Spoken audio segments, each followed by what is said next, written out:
So it's basically two lanes. I'm in the right lane. There's a left lane. Anyways, I look in my right mirror and I see a ZX14 coming at me hella quick, like extra quick. You don't know what a ZX14 is? Google it. This one has been lowered, stretched, ECU flashed. I'm pretty sure he did some other stuff to it, but his bike was fast. It was really fast. The guy that was on it, it was not his bike. So um, that's in his, his defense, I guess. But he came at me quick. I couldn't even. There's nothing I could do about it. From the time I looked in my right mirror to the time I tried to look over my left shoulder, I mean, he had already hit me. I was already airborne. By the time I knew I got hit, I was already airborne. I hit the ground. I roll over like all fours, like to get on all fours to crawl, out of the road. Not even crawl out of the road at this point in time. I rolled over just to get up. Um, I kept trying to push with my left and it wasn't working. I think I tried like 2 or 3 times. That's when I was like, dang, my legs broke. So I kind of roll over. I plan on scooting with my butt and my hands. And the shoes that I wear are reflective, especially when I ride. By this time, another car has pulled up, stopped. I see those headlights on. I see those headlights on my shoe, and then I'm just kind of like, okay. And I look, I look down at my foot, and I can't really feel it.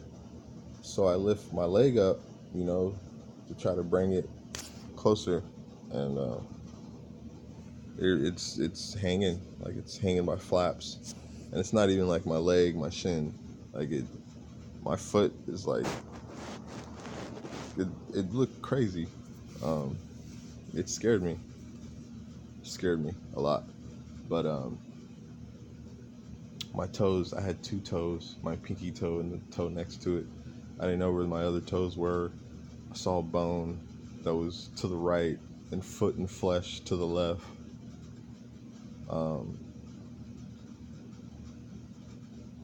by that time, I heard a lady screaming at me, telling me to get out of the road, get out of the road.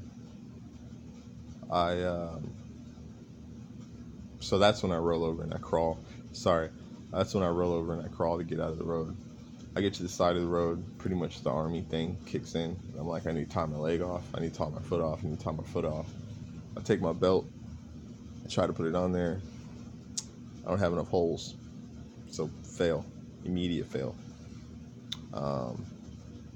At that time, I was pretty much just like, all right, God, it's all on you.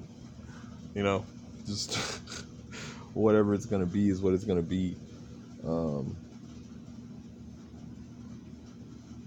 Oh, yeah, whatever it's going to be is what it's going to be. So I'm looking around now, because then it starts dawning on me like, oh crap, what's his name? And out of nowhere, I don't know how the heck, out of nowhere, he's just walking up to me. He's got his helmets down, his head's down.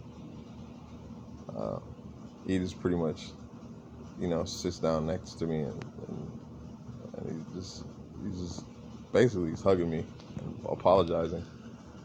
I kind of said something that I shouldn't have said to him at that point in time, but it's all good. It worked out as it should. Finally, I saw a cop. I saw the lights come up. I saw the cop.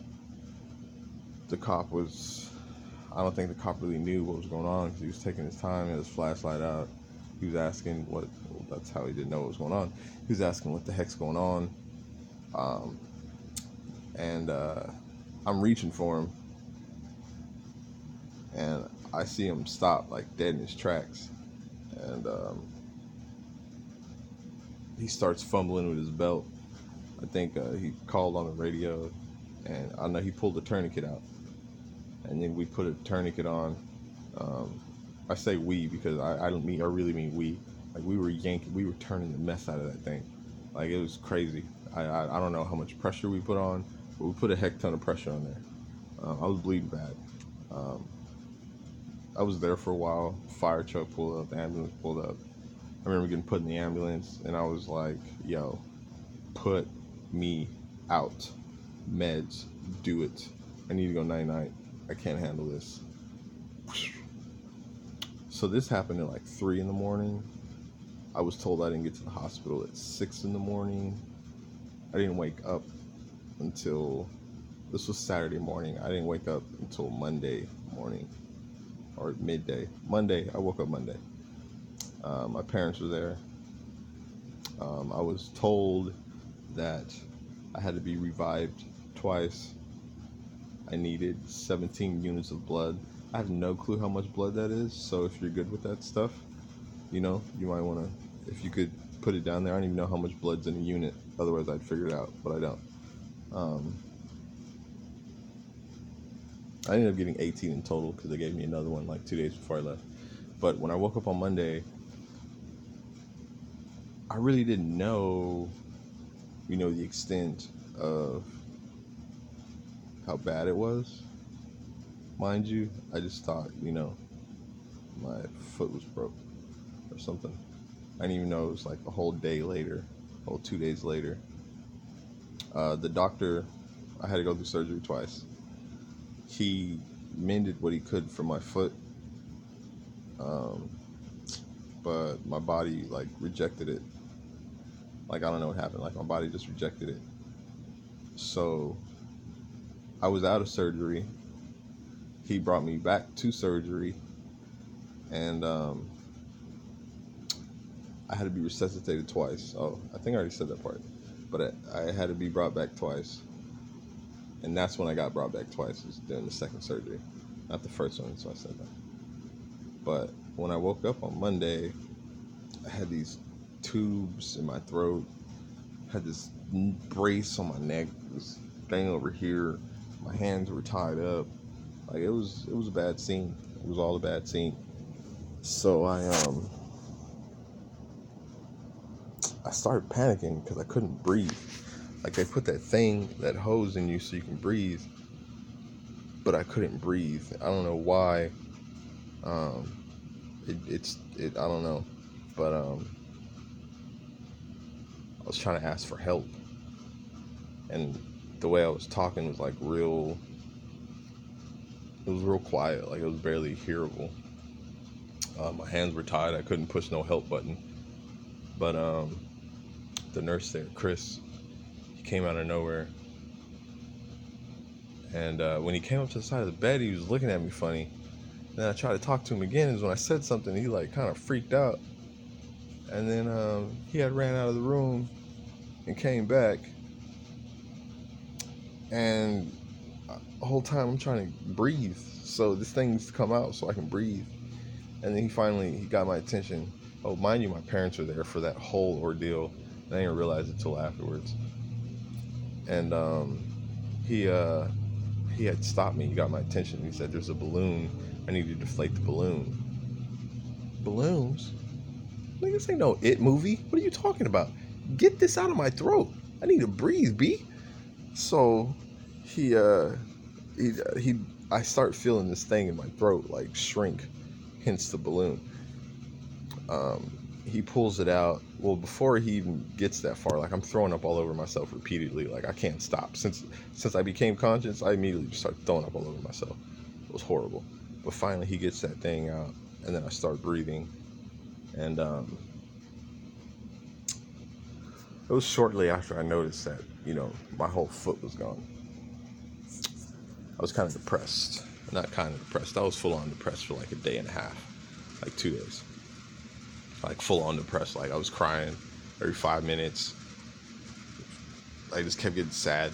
Is that how y'all feel on your periods? Like, I'm sorry that y'all feel that way on your periods. I am. It's horrible. Anyways, I was so depressed for like the first 2 days. But then I started getting over it. My view on things like completely changed. It's weird. It's weird what this stuff does to you, and it's usually it's for the better. It's not for the worst. But that's basically what had happened. Everybody asked me if I saw a light. Did you see the light? No, I just kept seeing mandalas. I just kept seeing these perfect patterns. Uh, One in particular I do remember really well. Maybe I should draw it out. I don't know. But that's basically what happened. I do plan on posting more videos, not so much for y'all, but for myself. I think it'd be good to kind of go back and look at on any days that I'm feeling bad, or less than. But appreciate y'all for giving me 10 minutes of your life. All y'all that supported me and, had my back and gave me words of encouragement. I appreciate you guys, for real. I'm out.